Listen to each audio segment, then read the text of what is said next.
Саламатсыңар балдар. Биз өткөн сабакта туйынтмаларды теңдеш өзгөртүүлөр деген теманы өткөнбүз. Бүгүнкү сабакта ошого карата көнүгүүлөрдү иштейбиз.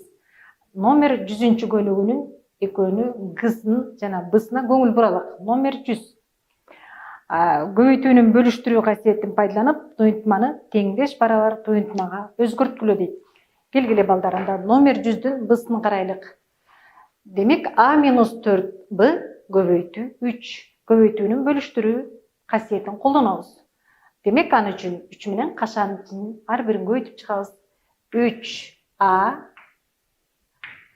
3A кемитүү 4B менен 3-тү көбөйтсөк 12B. Ушул эле номердин К-сына көңүл буралык. 1,5 көбөйтүү минус 3x кошу 4y минус 5x. Каша жабылат барабар. Биз көбөйтүүнүн бөлүштүрүү касиетин колдонсок, анда 1,5-ти 3-кө көбөйтсөк, демек минус 4,5x кошу 1,5 менен 4-тү көбөйтсөк 6y кемитүү 1,5 менен 5-ти көбөйтсөк 7,5x. Демек биз теңдеш барабар туйынтманы теңдеш туйынтмага өзгөрттүк. Номер 104. Окшош кошулуучуларды жыйноону аткаргыла. Номер 104-түн A'сына көңүл бурсак, балдар, 13A кошу 2B минус 2A минус B. Биз окшош кошулуучуларды топтойбуз. Окшош кошулуучуларыбыз кайсы? Мындан 13A, 2A. Астарын биз окшош кылып сызалык. А 2B менен B булар өзүнчө окшош. Муну эки жолу сызып коелук, Демек анда 13A'дан 2A'ны алсак, 11A, 2B'дан B'ны алсак, B. Бир коэффициент жазылбайт. Демек плюс B. Б'сына көңүл буралык. Минус 5,1A, минус 4B, минус 4,9A, плюс B. Окшош кошулуучуларды топтойлук. Минус 5,1A менен минус 4,9A окшош. Минус 4B менен B окшош. Демек минус 5,1A, минус 4,9A экөө тең терс сан. Демек чыккан жыйынтыгы минус 10A болот. Силер эки терс санды кошуунун эрежесин билесиңер, балдар. 10A. Минус 4B плюс B. Белгилери ар түрдүү. Силер белгилери ар түрдүү сандарды кошуп кемитүүнү билебиз. Демек минус 3B. Биз окшош кошулуучуларды топтодук. Номер 106. Кашаларды ачкыла дейт. Асы X кошу кашанын ичинде B кошу С кошу D кемитүү M экен. Демек кашаларды биз кашанын астында плюс белги турганда кашаны кантип ачабыз билебиз, балдар. Силер өткөн сабакта өттүңөр. Кашанын астында минус белги турса, кантип кашаны ачабыз аны билесиңер. Кашанын астында плюс белги турса, кашанын ичиндеги туйынтма өзгөрүүсүз калтырылат дагы, кашалар алынып ташталат. Демек биз кашаларды ачуунун эрежесине таянып, кашаларды ачабыз. X кошу B кошу С кошу D кемитүү M. Демек биз кашаларды ачтык, балдар. Кашанын астында плюс белги турганда каша ушундайча ачылат экен. G-сы X кошу кашанын ичинде A минус B. Минус кашанын ичинде X плюс D. Биз кашалардын астында плюс белги турганда кашаны ачууну билдик, балдар. Демек кашанын ачында плюс белги турганда эрежеге таянып төмөндөгүдөй ачабыз. X кошу A минус B.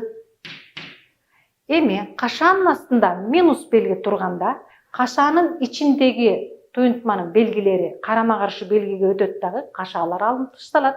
Анда биздин учурда минус С минус D. Демек, балдар, биз кашанын астында плюс минус белги турганда кашаларды ачканды билдик. Номер 109. Туйынтманы кашасыз жазгыла дейт. Асы А плюс кашанын ичинде Б минус кашанын ичинде С минус Д кашаны жабабыз. Себеби каша эки жолу жабылды, эки жолу каша бар. Демек кашаларды кадимкидей ачабыз. Биринчи А плюстун өзүн жазалык. А плюс биринчи сыртындагы чоң кашаны биз жаңылып калбаш үчүн өзүн жазып алалык. Демек Б жаздым. Кашанын астында минус белгиси турат. Демек кашаларды ачууда не кылышыбыз керек? Кашанын ичиндеги туйынтманын белгилери карама каршы белгиге өтүп, кашаларды алып ташташыбыз керек. Демек Б минус С плюс Д. Кашаны жабам. Мен бир кашаны ачтым. Барабар экинчи каша А кошу кашанын астында плюс белги турганда кашанын ичиндеги туйынтма өзгөрүүсүз жазылат дагы, кашалар алып ташталат. А плюс Б кемитүү С кошу Д. Ушул эле номердин Б'сына көңүл буралык. X кемитүү кашанын ичинде Y минус кайра кашанын ичинде P плюс K кашасыз жазгыла дейт. Экөөнү тең кашанын астында минус белгилери турат экен. Демек кашаларды ачууда кашанын астында минус белги турганда кантип аччу элек? Эрежени пайдаланып кашаларды ачалык. X минус өзүн жаздым. Кашаны жазам. Y-тен өзүн жазам. Кашанын астында минус белги турат. Демек кашанын ичиндеги P плюс K карама каршы белгиге өтүш керек. Демек Y минус P минус K. Мен ичиндеги кашанын астында минус белги турганда кашаны ачтым. Кашаны жабам, барабар. Кайра X'тин өзүн жазам. Кайра кашанын астында минус белгиси турат. Дагы кайрадан кашаны ачам. Демек X минус Y кошу P кошу K.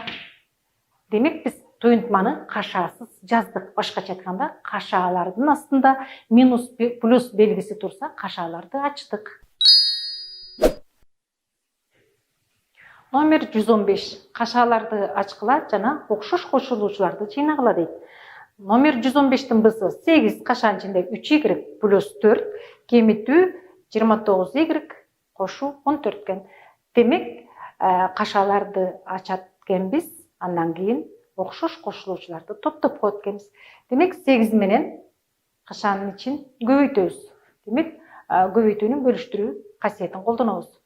3/8 24Y плюс 8/4 32. Кемитүү 29Y кошу 14. Барабар. Карайбыз. Окшош кошулуучуларды топтойбуз. Демек 24Y 29Y экөө окшош.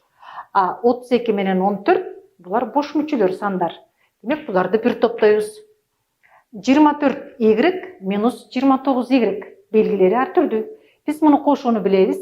Демек кошсок минус 5Y барабар минус 5Y. 32-ге 14-тү кошсок 46 плюс 46. Д'сы минус 5 кашанын ичинде 0,3 Б плюс 1,7 кашаны жаптык плюс 12,5 минус 8,5 Б барабар. Демек 5 менен кашалардын астында минус 5 минус белги менен ачабыз, 5 менен ар бирин көбөйтүп чыгабыз. Көбөйтүүнүн бөлүштүрүү касиетин колдонобуз. Демек минус 5-ти 0,3 Б'га көбөйтсөк, минус 1,5 Б минус 5 менен 1,7-ни көбөйтсөк, минус 8,5. Калганын өзгөрүүсүз өзүн жазабыз. Плюс 12,5 кемитүү 8,5 Б барабар. Эми окшош кошулуучуларды топтойбуз. Минус 1,5 Б менен минус 8,5 Б экөө окшош. Демек, эки терс санды кошуунун биз эрежесин билебиз. Аны пайдаланып кошсок, минус 10b.